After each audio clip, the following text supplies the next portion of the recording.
What if I told you that beneath your feet, miles underground, there exists an entire world that operates beyond democratic oversight, beyond congressional knowledge, and completely outside the framework of public accountability?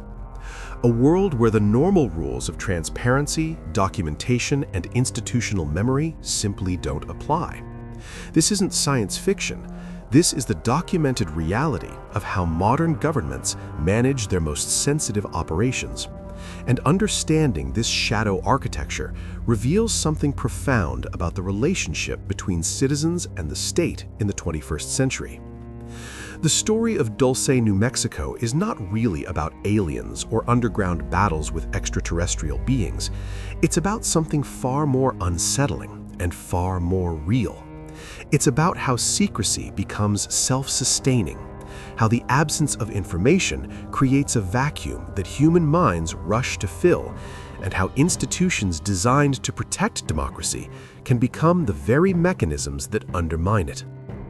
When we examine what is actually documented, what is genuinely confirmed, and what remains strategically ambiguous, we discover a pattern that extends far beyond one remote town in northern New Mexico. We discover the architecture of institutional silence, and once you understand how it works, you begin to see it everywhere. The nuclear weapon detonated near Dulce in 1967 was real. The contamination that followed was real. The decades of federal geological surveys and infrastructure development in areas with no visible civilian purpose were real. The systematic disinformation campaign against civilian researchers during the Cold War was real and has been officially acknowledged. These are not theories, these are matters of public record.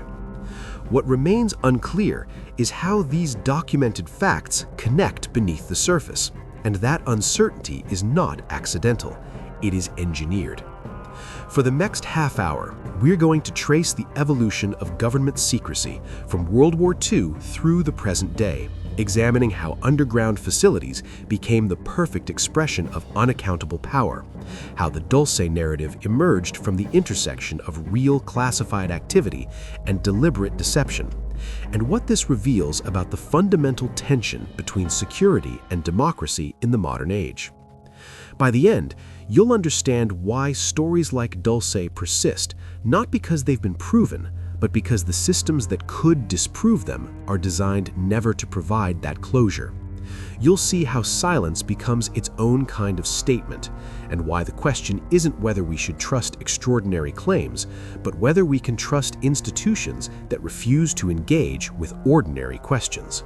To understand how we arrived at a point where rumors of underground alien bases could gain traction among educated, skeptical people, we need to understand the very real history of subterranean military construction in the United States. This history is not speculative. It is documented, budgeted, and in many cases now declassified. The story begins during World War II, when the advent of strategic bombing created an entirely new vulnerability for military planners. If your command centers, weapons storage, and communication hubs could be destroyed from the air, national defense became a fragile proposition. The solution was obvious: go underground. The Manhattan Project demonstrated that massive, secret installations could be constructed and operated without public knowledge. Tens of thousands of workers participated in classified programs they didn't fully understand, compartmentalized to the point where even senior scientists often had no idea what their colleagues in adjacent buildings were researching. This wasn't just about building an atomic bomb. It was about perfecting the infrastructure of secrecy itself, creating organizational systems where information flowed upward but never laterally, where questions were discouraged and need to know became an absolute principle. The success of this model established a template that would shape American defense policy for generations. When the Cold War began in earnest, the strategic calculus shifted dramatically. Nuclear weapons changed everything. A single successful strike could decapitate government leadership, destroy military command structures, and eliminate the capacity for coordinated response. The only viable defense was depth, both literal and organizational. Hardened underground facilities became essential to national survival. Cheyenne Mountain in Colorado became the most visible example, buried beneath nearly 2,000 feet of granite, designed to withstand anything short of a direct nuclear impact. But Cheyenne Mountain was never alone. It was simply the facility the government eventually acknowledged. What makes underground construction particularly suited to secrecy is its inherent invisibility. A surface military base requires extensive infrastructure that can be observed from public roads, photographed from aircraft, and tracked through commercial satellite imagery. An underground facility requires only a few access points, power lines that might serve any number of purposes, and ventilation systems that can be disguised or explained away. The bulk of the installation, the chambers and corridors and storage areas that represent the actual functional space, exists beyond observation. You can't photograph what you can't see, and you can't FOIA request documents about facilities whose existence has never been acknowledged. Throughout the 1950s and 60s, the Department of Defense invested billions of dollars in subterranean construction. Some of these projects were eventually declassified. Raven Rock in Pennsylvania, officially known as Site R, served as an alternate military command center. Mount Weather in Virginia housed continuity of government facilities designed to preserve federal authority in the event of catastrophic attack. These installations weren't small. They contained power generation systems, water treatment facilities, air filtration networks capable of maintaining positive pressure during chemical or biological attacks, and living quarters for hundreds of personnel. They were underground cities, engineered to function independently for extended periods. But here's what matters for our discussion. For every facility that was eventually acknowledged, dozens more were constructed under classifications that have never been lifted. We know this not through speculation, but through budget analysis, congressional testimony, and the occasional bureaucratic mistake that allows classified information to leak into public record. Defense Department audits have repeatedly identified billions of dollars in expenditures that cannot be fully tracked, categorized under generic line items that provide no detail about actual allocation. When pressed, officials cite national security exemptions that prohibit further disclosure. The money goes somewhere, the facilities get built, but the documentation remains sealed. The geology of the American West made it particularly suitable for this kind of construction. Hard volcanic rock, stable sedimentary layers, and vast stretches of federally controlled land created ideal conditions for deep excavation. Northern New Mexico checked every box. It already hosted Los Alamos National Laboratory and Sandia National Laboratories, both deeply involved in classified weapons research. The region had proven geological stability. It offered isolation without being so remote that logistics became impossible. And perhaps most importantly, significant portions of the area fell under complex jurisdictional arrangements involving tribal sovereignty, federal authority, and military control. These overlapping frameworks created natural barriers to public scrutiny. Requests for information could be bounced between agencies, each claiming the other held relevant records, until the inquirer gave up or ran out of resources to continue. Project Plowshare, the Cold War program that explored peaceful uses of nuclear explosives, provided perfect cover for underground experimentation. The official goal was using nuclear detonations to release natural gas, excavate harbors, and create underground storage caverns. The practical effect was testing how nuclear weapons behaved in confined subterranean spaces, how shock waves propagated through different rock formations, and what kind of construction could survive in post-detonation environments.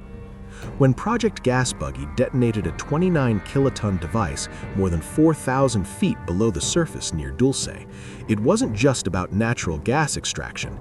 It was about understanding underground nuclear effects in exactly the kind of geological formation where classified facilities might be built. The experiment failed in its stated objective. The natural gas was radioactive and commercially unusable. But the data gathered about subsurface nuclear detonations remained classified for decades, suggesting that the real value lay elsewhere. What Project Gasbuggy demonstrated conclusively was that you could conduct large-scale underground operations in northern New Mexico. that federal agencies could coordinate complex classified work in the region, and that public attention could be minimal even when dealing with nuclear explosives. These lessons weren't lost on military planners looking for locations to expand the underground defense network. Understanding how the Dulce narrative emerged requires understanding how intelligence agencies have historically managed civilian interest in classified programs. This isn't conspiracy theory. This is documented practice, confirmed through declassified records and public admissions from the people who participated.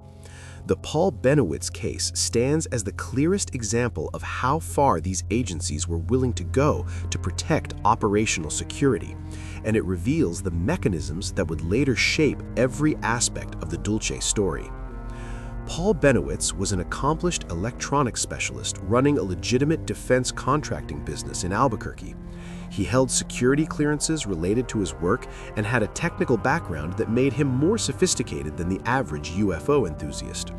When he began observing unusual aerial activity near Kirtland Air Force Base in the late 1970s, he approached it methodically. He documented flight patterns, recorded electronic signals, and attempted to apply engineering analysis to what he was seeing. His mistake wasn't being a crank. His mistake was being competent enough to potentially stumble onto something real. Kirtland Air Force Base was conducting highly classified testing of electronic warfare systems, advanced drones, and experimental avionics. Some of this testing involved platforms that didn't match known aircraft profiles because they weren't meant to. They were prototypes, designed to test specific technologies before integration into operational systems. Bennewitz's observations were accurate in the sense that he was detecting genuinely anomalous aerial behavior. Where he went wrong was in his interpretation. He concluded he was witnessing extraterrestrial craft. Intelligence agencies decided this was actually perfect. The Air Force Office of Special Investigations didn't shut Bennewitz down. They encouraged him. Through a series of intermediaries, they fed him information that reinforced his extraterrestrial hypothesis while steering him away from any conclusions that might touch on actual classified programs. They provided documents that appeared authentic, arranged for him to meet with people who claimed insider knowledge, and gradually constructed an entire alternative narrative that explained everything he was seeing through an alien lens. The beauty of this approach was its efficiency. Bennewitz would continue investigating, continue publishing his findings in UFO research circles, and every conclusion he reached would point away from classified military technology and towards something that mainstream institutions would automatically dismiss. William Moore's public admission in the late 1980s confirmed what many had suspected. Moore, a prominent UFO researcher, acknowledged that he had been encouraged by intelligence contacts to feed Bennewitz specific information, to guide his research in particular directions, and to help construct a belief system that would make Bennewitz's genuine observations seem ridiculous. Moore expressed regret, but the damage was done. Bennewitz's mental health deteriorated under the strain of believing he had uncovered a massive conspiracy. He was eventually hospitalized, his credibility destroyed, his legitimate technical observations buried beneath layers of induced delusion. This case matters because it established a template. When civilian researchers get too close to classified military activity, you don't silence them through intimidation or legal action. Both approaches create martyrs and draw attention. Instead, you co-opt their investigation. You provide them with answers that feel substantial, that seem to explain their observations, but that lead away from anything genuinely sensitive. You turn them into useful idiots whose very enthusiasm discredits the underlying observations they started with. This is sophisticated psychological warfare applied to domestic civilian targets, and it works precisely because it exploits the human need for explanation. The Dulce narrative emerged in exactly this environment. Bennewitz's research had already established northern New Mexico as a focal point for UFO activity in researcher circles. His claims about underground facilities and extraterrestrial presence had circulated widely before his breakdown became public knowledge. When his manipulation was revealed, it created a paradox for other researchers. On one hand, they now knew that intelligence agencies were actively feeding false information to civilian investigators. On the other hand, the existence of that deception suggested there was something worth protecting. If the government was willing to destroy a man's sanity to protect secrets, maybe those secrets were more significant than anyone realized. This is where institutional silence becomes its own kind of fuel. If intelligence agencies had simply issued a clear statement explaining that Bennewitz had observed classified drone testing, provided enough detail to be credible without compromising operational security, and offered a straightforward timeline of what he had actually seen, the story would have died. But that kind of transparency would have established a precedent. It would have suggested that when civilian researchers asked reasonable questions about military activity, they might receive honest answers. Instead, agencies chose denial and deflection, which meant that every subsequent claim about Dulce, no matter how extraordinary, could point to the Bennewitz case as proof that the government was willing to lie, manipulate, and deceive when it came to this region. The cattle mutilation phenomenon added another layer of genuine mystery. Throughout the 1970s, ranchers across New Mexico, Colorado, and surrounding states reported livestock deaths that defied conventional explanation. These weren't isolated incidents. They numbered in the hundreds, were investigated by local law enforcement, and eventually prompted FBI involvement. The Bureau's files, later released through FOIA requests, document the precision of tissue removal, the absence of blood, and the lack of conventional scavenging patterns. While some cases were attributed to natural causes, others remained unexplained even after thorough veterinary examination. What made these cases significant wasn't the claim of alien involvement, which most serious investigators rejected. It was the pattern of occurrence. Mutilations clustered in areas near military installations, along flight paths used for classified testing, and in regions where other anomalous activity had been reported. Some researchers noted that tissue samples from affected animals could theoretically be useful for monitoring environmental contamination, particularly radiation exposure from nuclear testing. Others pointed out that helicopter flights, often unmarked and flying at night, had been reported in the vicinity of mutilation sites. None of this pointed definitively toward any particular explanation, but it created an atmosphere where federal involvement seemed plausible, even if the nature of that involvement remained unclear. The FBI's decision to discontinue active investigation didn't resolve these questions. It simply meant that no federal resources would be dedicated to finding answers. Local law enforcement lacked the technical capacity to conduct sophisticated forensic analysis. Ranchers were left with financial losses and no explanation. And researchers were left with hundreds of documented cases that suggested systematic activity of some kind, conducted by someone with access to resources and technology beyond what civilians possessed. When these cases were incorporated into the Dulce narrative, they provided a foundation of genuine mystery onto which more extraordinary claims could be layered. Phil Schneider's entry into the Dulce story transformed it from a loose collection of anomalies into a coherent narrative with specific claims, dates, and dramatic incidents. Understanding why his account gained traction requires understanding the psychological and social dynamics that govern belief in classified government activity. Schneider wasn't selling books or building a media empire. He appeared at small conferences, often looking unwell, speaking to audiences that were already familiar with UFO research. His presentation style was matter-of-fact rather than sensational. He claimed to have worked on classified underground construction projects, described specific engineering techniques, and spoke about a violent confrontation beneath Archuleta Mesa in 1979. The strength of Schneider's account wasn't its extraordinary nature, it was its embedding within ordinary Cold War reality.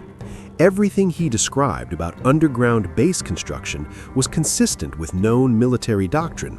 multi-level facilities with compartmentalized access, specialized drilling equipment capable of boring large tunnels quickly, electromagnetic elevator systems for rapid vertical transport. These weren't science fiction concepts, they were engineering solutions to real problems that had been implemented in classified facilities elsewhere. When Schneider described the structure of the alleged Dulce base, he was describing something that could plausibly exist based on documented construction techniques and established defense priorities. Where his account became extraordinary was in the claimed encounter with non-human entities, but even here, Schneider framed the experience within a recognizable framework.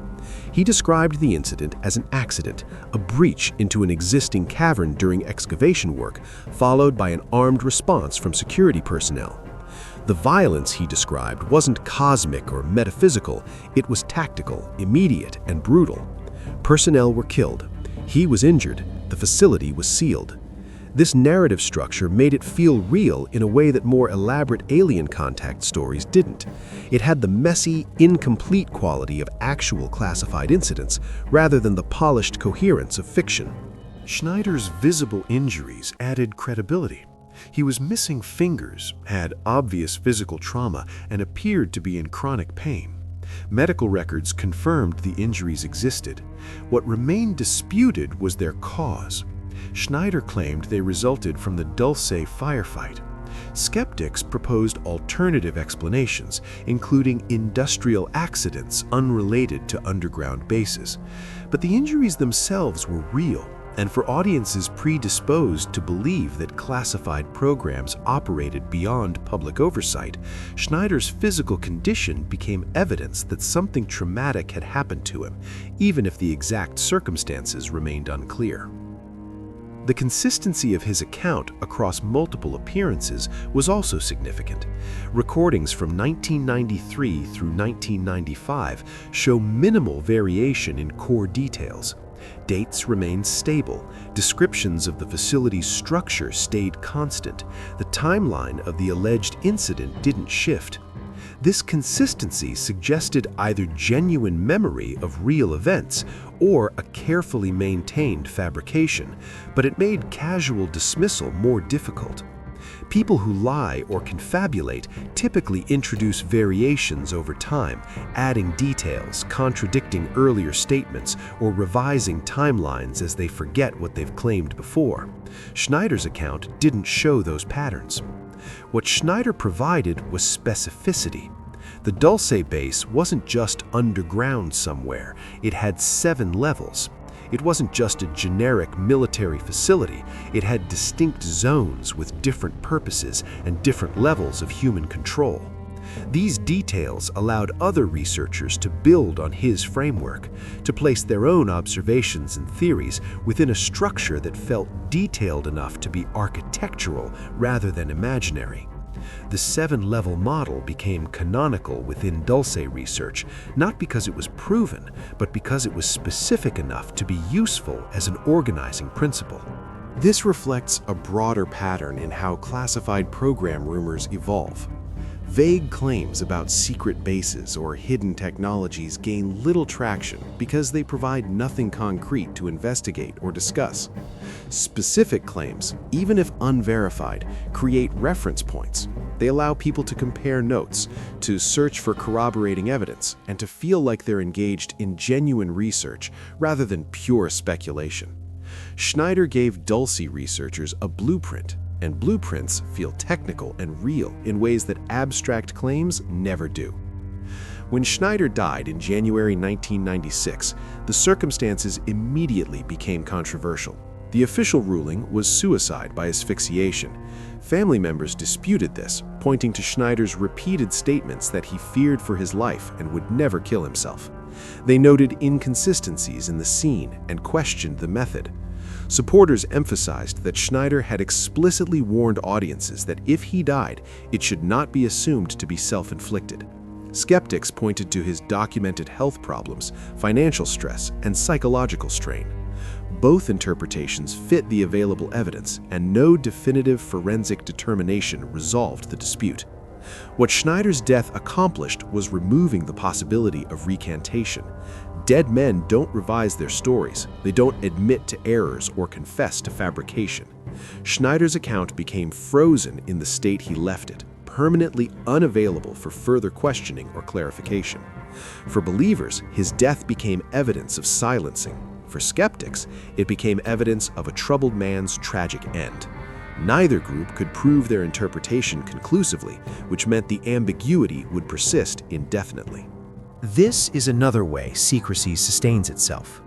When primary sources die, disappear, or recant under suspicious circumstances, it becomes impossible to resolve questions definitively.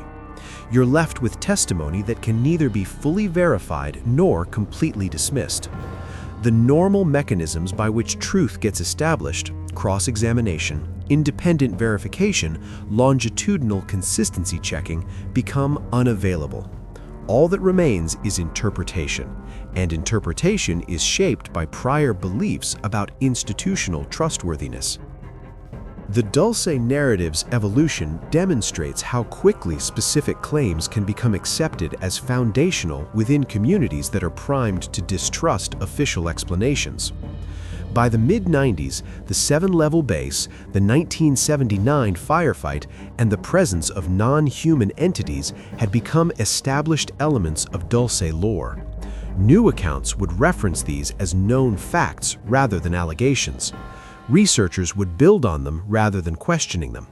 The narrative had achieved a kind of structural stability where each element supported the others, creating a belief system that was internally coherent even if externally unverified. Stepping back from the specific claims about Dulce reveals a more fundamental problem. Modern democracies are built on the principle that government derives its authority from the consent of the governed, and that consent requires transparency. Citizens need to know what their government is doing in order to evaluate whether those actions serve the public interest. But classification systems, particularly those governing national security programs, create vast zones of government activity that operate entirely beyond this framework. Special access programs can be hidden not just from the public, but from most of Congress, from oversight committees, and from the very institutions designed to provide accountability. This isn't theoretical. The scale of classified spending in the United States is staggering. Defense Department audits have repeatedly failed to account for trillions of dollars in transactions. Not billions, trillions. When asked to explain these discrepancies, officials cite the complexity of compartmentalized programs and national security exemptions that prevent detailed disclosure. The money flows, the programs continue, but the documentation that would allow democratic accountability remains sealed. This creates an obvious problem. If massive government operations can occur without public knowledge, funded through mechanisms that resist auditing, overseen by classified committees whose proceedings are never disclosed, then in what sense is this government accountable to democratic processes? The standard defense is that some secrets are necessary for security. If adversaries know our capabilities, they can develop countermeasures. If they know our vulnerabilities, they can exploit them. Therefore, certain information must be withheld even from democratic oversight. This argument has merit in specific contexts. You probably shouldn't publish the exact locations of nuclear storage facilities or the technical specifications of stealth aircraft. But the classification system long ago expanded beyond these narrow national security necessities into a general framework for avoiding accountability. Consider the FOIA process, which was designed to provide citizens with a mechanism for accessing government records. In practice, agencies have developed sophisticated methods for denying requests while technically complying with the law. They can claim that responsive records don't exist, which may mean the records genuinely don't exist, or may mean that acknowledging their existence would reveal classified information. They can provide heavily redacted documents that obscure all meaningful content. They can delay responses for years, knowing that most requesters lack the resources to sustain prolonged administrative battles. They can invoke national security exemptions that prevent judicial review.